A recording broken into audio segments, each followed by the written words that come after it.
What's up guys, it's Light Spiral here, and today I'm going to be bringing you guys what I think are the top 5 best buffs from this latest monster balancing patch. So this just came out on the 24th, and you can see it's not an extremely large one compared to most, but it seems like it's pretty much all buffs. There's not really any nerfs, or at least any huge nerfs that I saw, if there was even a single nerf at all. I think it actually was all buffs. So as usual, I'm going to start out with number 5 here, and I'm actually going to be picking Draco for the number 5 spot. So essentially what this buff is it's just to this third skill, the whistle skill, which is the immunity skill, and pretty much the only reason people are going to use Draco. But it's going to stay the same as it is right now, but it also has a beneficial effect where each of your allies will get, it sounds like a random buff between attack buff, defense buff, and speed buff, but if there is some kind of method to how it chooses what, that could potentially make this a lot better, because if it is random, sometimes you're not really going to get the buff you want. But if it's something like the guy all the way to the left gets attack, and the guy one to the left gets defense, and then the next guy gets speed, and so on and so forth, then you could do some team planning so that this will give your team an attack buff on your attack damage dealers and a defense buff if you're running like copper or whatever. So if it's random, that's going to be why it's at 5, but if there is some kind of way to control it, this might be a super good buff. So at the number 4 spot, it is both the Kamiya and the Shi Hou, the fire one,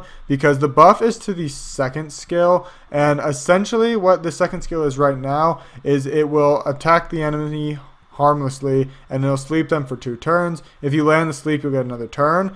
All the buff is doing is it's making it so you're going to get the additional turn no matter what. And the reason why I have Kamiya on it instead of the fire one as the main person is because A, way more people use dark than the fire, and B, it's a lot more valuable to have this on the dark than the fire, because the fire, you will pretty much only use a necro, where the AI is programmed so that it's not even going to use this second skill, so the buff doesn't really help it at all.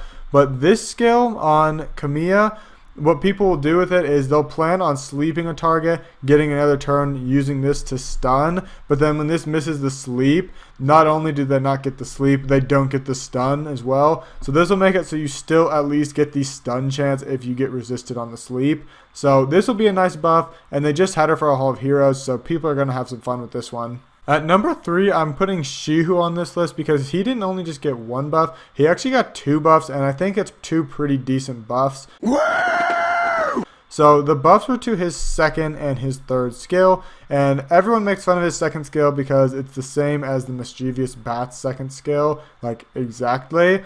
And now, instead of just decreasing attack bar, it's going to absorb attack bar. So you're going to be using this guy pretty much just in Guild Wars, but so now he's going to take away 30% from everyone, and if he lands at all, he'll also receive 90% attack bar, so that'll actually be pretty nice. As well as his third skill got buffed, so instead of a 50% chance to strip, it's now 100%, which is a lot better because this is a 4-turn attack. But so on stuff like Theo, if you have a pretty strong hitting Shi Hou, which is possible because he does hit pretty hard, you can kill the Theo in the first 2 hits, strip on the 3rd hit with a guaranteed chance, of course if you don't get resisted, and then the 4th hit will kill him. This was a pretty nice buff to him. Also, I kind of have a bias towards him just because Hyper has one, so maybe that's why he's up here at 3. But regardless, it's hard to say this wasn't a pretty decent buff for him, and a much needed buff too, I should add. So at the number 2 spot, I'm going to put Eludia here, although I wouldn't be upset if some of you guys think that this should be the number 1 spot. Basically, Eludia used to be a pretty mediocre monster for a Nat 5. She did an AoE strip and a blocked beneficial effects, which, I mean, it's not terrible, but it's nothing too crazy, really. There's better buff strip options out there, for some people at least. What they did to this skill, though, was they made it so instead of blocking beneficial effects, they made it so you do a defense break as long as you land a strip. So if there's nothing to strip, you won't defense break, but if there is something to strip, you will defense break. So that will make her actually pretty awesome, I'm thinking, for those who are lucky enough to have her as a sort of cleave buff stripper, because if you wanted to do the normal cleave team, you would do buff stripper, galleon, and double damage dealers. Now with this team, if you don't have Tiana, this might be an option because you have a second chance at defense break. So that way, even if your Galleon gets resisted on the defense break, Eludia will land the defense break already, so it won't matter. Now, the only downside is if you bring this into a team and they don't have any will runes or shield runes, you're not actually going to be able to defense break them. But if they don't have will or shield, then Galleon should be able to defense break them anyways, hopefully. So this should be a pretty awesome buff, but I'm still calling it second, even though it could have been called first probably. At number 1, most of you guys probably guessed this, especially once I called Eludia number 2. I'm putting Juno at number 1 because I think this was actually a very significant buff for her, and this could potentially be relatively meta changing. So I think all that happened to this skill was it made it so instead of it being 2 harmful effects to activate this passive, she only needs 1 harmful effect. And then they did slightly nerf the HP recovery. It used to be 15% on herself and 10 on her allies. Now it's just 10% for everyone. But so that's not really a huge deal, I don't think. But so the reason I have her at number 1 is because the first thing I thought of when I saw this was the TOA Lyrith stage. And I'm thinking that this is going to be really difficult now with this buff in, because now you have no way to kind of control her. If you try and stun her, it doesn't work. Slows will actually work, but as soon as she gets a turn, she'll cleanse it. Attack breaks don't work. Defense breaks, well, I guess defense breaks work until she moves.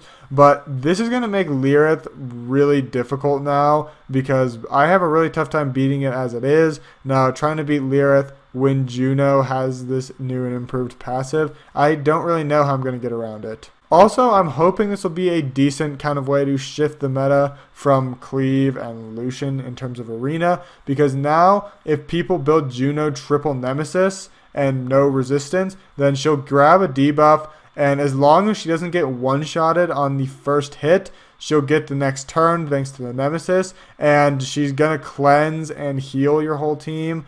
And the heal might not be that significant, but she'll cleanse the team, which could potentially be significant to remove the defense break, as well as she can strip your attack buffs and stun and stuff with her predicted future. So I'm thinking now Juno on a triple Nemesis build might actually be pretty meta. But anyways, that's my list for the top 5 best buffs in this balance patch. Like I said earlier, I think every single patch or every single monster update in this were all buffs. So if you guys have any different opinions of mine, feel free to leave that in the comment section. But I think that's really all I have for today though, guys. So may the best of your todays be the worst of your tomorrows.